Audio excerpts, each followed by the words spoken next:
संगमनेर तालुक्यातील चिखली ग्रामपंचायतीच्या ग्रामसेविकेच्या तक्रारीचा पाढा उपोषणकर्त्यांनी आमदार अमोल खताळ यांच्यासमोर वाचला। त्यानंतर त्या ग्रामसेविकेची बदली करावी तसेच चौकशी करण्यात यावी असे आदेश आमदार अमोल खताळ यांनी संगमनेर पंचायत समिती प्रभारी गटविकास अधिकाऱ्यांना दिल्यानंतर ग्रामस्थांनी ग्रामपंचायतीच्या समोर सुरू केलेलं आमरण उपोषण मागे घेतलं। ग्रामपंचायत प्रशासनानं ग्रामसभा न घेता ग्रामसभेचा बनाव करत खोटा ठराव करून जबाब घेत पंचनामा केला। तसेच खोटी माहिती देऊन साठवण तलावाच्या संदर्भात जिल्हाधिकाऱ्यांकडून आदेश घेऊन प्रशासनाची दिशाभूल केली। इंदिरा आवास योजनेचे विना आदेश घरकुल पाडल्याबाबत चौकशी करून दोषींवर कारवाई करावी तसेच जलजीवन योजनेच्या कामाची चौकशी करून त्यात दोषी असणाऱ्या व्यक्तींवर गुन्हा दाखल करावा। जलजीवन साठवण तलावाऐवजी पर्याय व्यवस्था करून ती योजना कार्यान्वित करावी।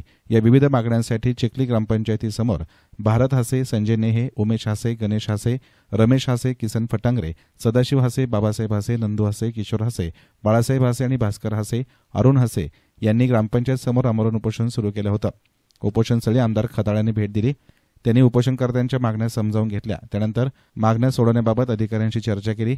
यावेळी उपोषणकर्त्यांनी ग्रामसेविकेच्या विरोधात खताळ यांच्यासमोर तक्रारींचा पाढाच वाचला।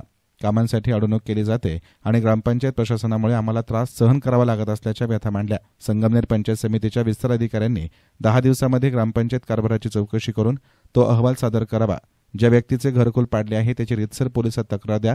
पोलिसांना गुन्हा दाखल करण्याबाबत सूचना देतो आणि चिखली ग्रामपंचायतीच्या ग्रामसेविका यांच्या बदलीचे आदेश काढून त्यांना तात्काळ पदमुक्त करा आणि त्यांची खातेनिहाय चौकशी करा असे निर्देश संगमनेर पंचायत समितीचे प्रभारी गटविकास अधिकारी ठाकूर यांना खताळ यांनी दिले।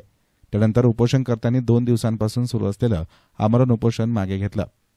येस नाइन मीडियासाठी प्रतिनिधी गोरक्ष नेहे, संगमनेर।